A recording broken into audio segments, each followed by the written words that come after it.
नमस्कार। आज आम रोषेई घरे प्रस्तुत हेब एकदम ओडिया स्टाइल कटकी पोई शाग घांट, जोटा कि गरम भात सहित खाइले यार स्वाद आउरी बढ़ी ताहले से पर्यंत वीडियो को स्किप न करी लास्ट पर्यंत देखंतु, जाफल आप रेसिपी बहुत भल भाव बुझे। ताहले चलतु ये कटकी पोई शाग घांटर रेसिपी जाना।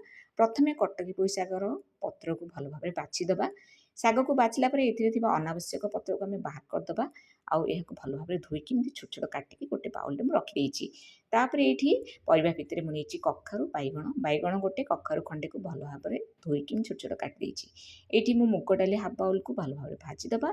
भल भाव 2 ରୁ 3 थर धोई सारा प्रेसर कुकर देदेबा डाली को। आउटी परिवा जहाँ नहीं कखारु बैगण ताकू देदेबा। आप चाहिए ये सारू कंदमूल भी देपारे। तो शाग को जो काटिकी रखिते बेड करदे। टेस्ट हिसाब से लुण देदेबा और हाफ कप भाया पानी दबा। देकी आम लिड बंद करदे और यहाँ 2टी हुइसिल आसला पर्यंत आप बसैबे। तापर एपटे कड़े 2 टेबल स्पून ऑयल नहीं 4टी शुखिला लंका छोट छोट खंड करके देदेबा। तापर ये जीरा हाफ टेबल स्पून, सोरिष हाफ टेबल स्पून, बिरी डाली हाफ टेबल स्पून ए सब को भल भाव फुटिया छाड़दे।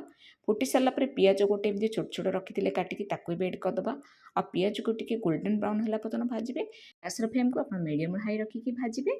पियाज टी बर्तमान भाजी है शाग घांट को आम एड करदे। तो शाग घांट को एड कलापर यहाँ भल भाव मिक्स करदे।